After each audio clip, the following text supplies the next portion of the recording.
Goeiemôre vriende, so op hierdie maandagoggend die 11de Mei 2026. My bede is dat dit vir julle 'n wonderlike week sal wees wat voorlê. Mag die Here ook voor julle uitbeweeg met die besluite wat julle moet neem, die keuses wat julle moet maak. Ook met die Hemelvaartsdag wat voorlê, nou donderdag, ons het dan ook die oggend 8:00 het ons 'n dienste in ons gemeente. Julle is baie welkom. Ek sê ook vir julle, dit is ook 'n manier om 'n statement te maak, vriende. Ons kry so min getuienistyd dat ons letterlik lekker kan na die werk toe gaan as die mense vir jou vra, maar hoekom is jy laat? Dan kan jy vir hulle vertel hoekom jy laat is. Ek sê altyd ons moslimvriende maak baie gebruik daarvan om tussen 10 en 12 mosk toe te gaan. Mense vra amper nie eens met die vrae nie. Kom ons as Christene doen ten minste om 1 keer 'n jaar. Wat ons dit doen, dat ons 'n bietjie laat kom as jy 2 ure moet inwerk, vriende, doen dit. Ek weet dis 'n opoffering. Jy gaan 'n bietjie verkeer vang wanneer jy na die kerk toe moet kom, na die gebou toe moet kom as die kerk om die Here te loof en te aanbid. Maar ek dink dit is ook 'n goeie statement wat jy 1 keer 'n jaar kan maak op so 'n spesifieke dag wanneer mense dan ook vir jou vra, né? So dat ek nooi julle uit dan na Sondag toe. Ek nooi julle ook uit na die volgende week se Unity Week wat die Maandag beginnende hier in ons gemeente 7:00 die aand. En dan beweeg ons dan ook daarna na ander kerke toe. Ek sal later vir julle die ander kerke weer sê waartoe ons elke aand gaan. Die tema van daai Unity Week of die Pinksterweek is dan suffering. Suffering. Ons gaan ons 'n bietjie oor praat met subtemas elke aand. Kom ons raak net stil in die teenwoordigheid van die Here.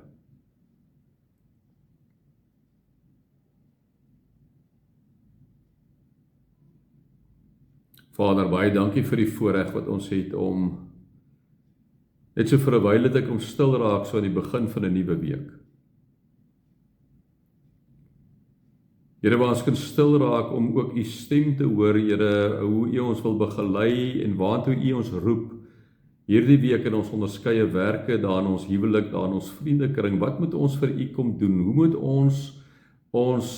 ons Jesus, navolgers van Jesus, dit uitlewe, disippels van Jesus, hoe moet ons disippelskap hierdie week uitlewe? Here, deur die Heilige Gees kom vra ons vir u om vir ons daarmee te help. Ook die uitdagings wat op ons pad kom, Here, help ons ook asseblief daarmee. Amen.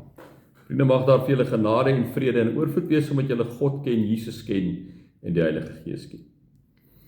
Vriende, ons staan stil by Titus, ons is amper klaar met Titus, soos julle weet, is maar 'n kort boekie. Paulus skryf vir Titus in Kreta op daai stadium. Paulus heel moontlik besig om eintlik doodgemaak te word op daai stadium, voorberei om doodgemaak te word, vriende.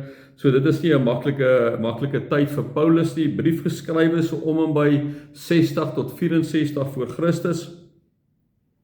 Ons sien Titus is 'n medewerker van Paulus. Ons het gister vir mekaar gesê die opdrag wat Paulus aan Titus gee is in vers 5, waar hy vir Titus sê, ek het jou op Kreta agtergelaat met die bedoeling dat jy die dinge wat nog gereël moes word in orde moet bring en dat jy in elke dorp ouderlinge moet aanstel soos dit aan jou opgedra, soos ek dit aan jou opgedra het, né? So Titus moet half orde daar gaan herstel. Titus moet bietjie vir hulle help met al die dwalinge wat daar gaan en dat hy sekere regstellings moet maak. Ons moet onthou dat hierdie mense kom uit goddelose omstandighede uit. Onthou altyd Paulus is die apostel vir die heidene, né? Paulus gaan werk onder die heidene, Petrus onder die Jode. En daarom is dit belangrik om te weet dat Titus is hier in Kreta, maar die mense wat nou deel is van hierdie gemeente was in die heidendom gewees.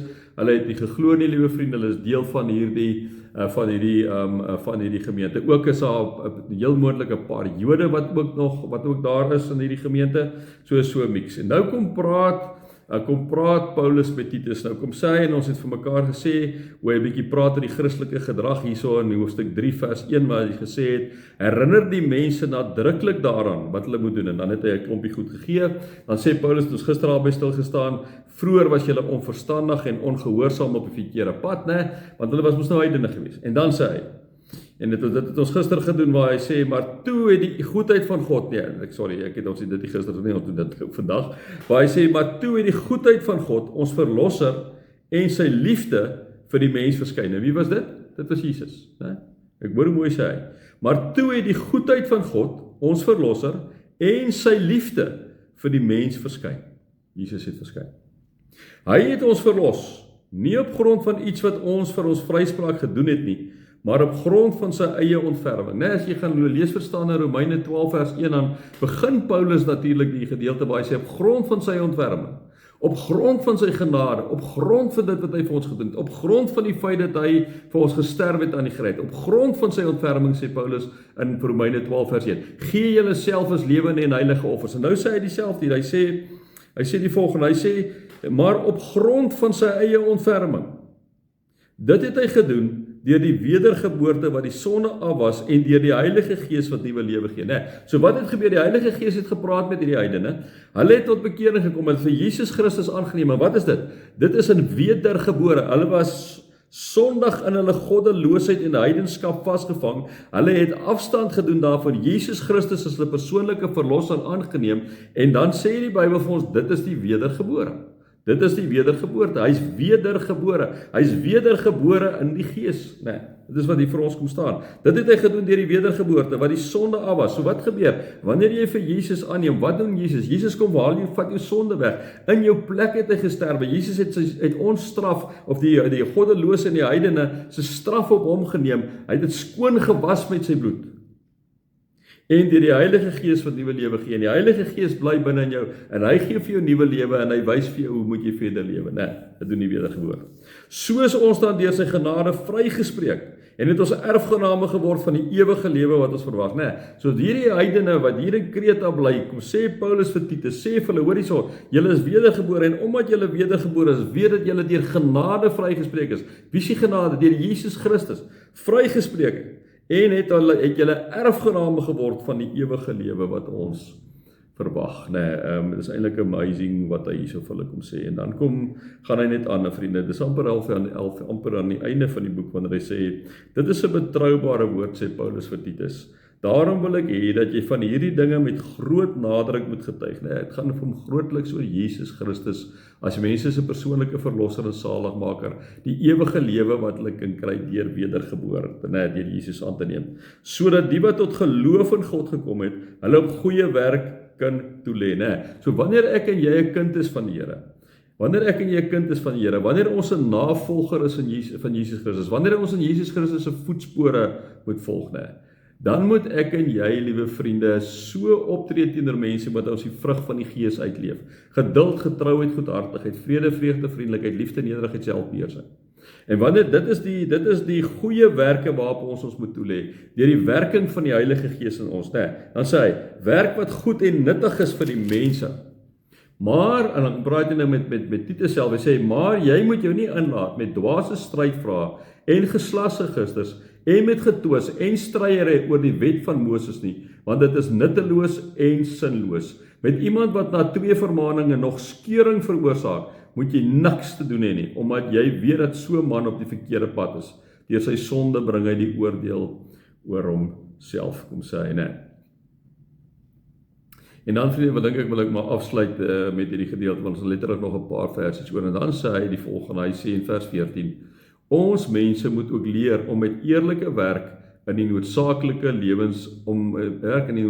lewensbehoeftes te voorsien. Dan sal hulle lewe nie onvrugbaar is nie. Almal wat hier by my is, stuur vir jou groete. Gee ons groete aan ons vriende in die geloof. Die genade sal by julle almal wees.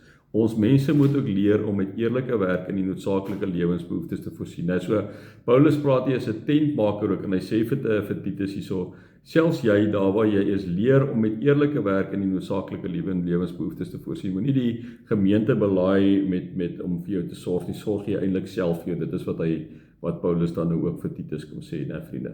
En dit bring ons op inderdaad aan die einde van die boek Titus. Ek gaan voordat ons by Filemon gaan uitkom, Filemon is ook is letterlik 1 hoofstuk, gaan ek so 2-3 keer net met julle meditatief omgaan. Vriende, mag julle God se liefde ervaar, sy genade ervaar en sy nabyheid ervaar. Amen.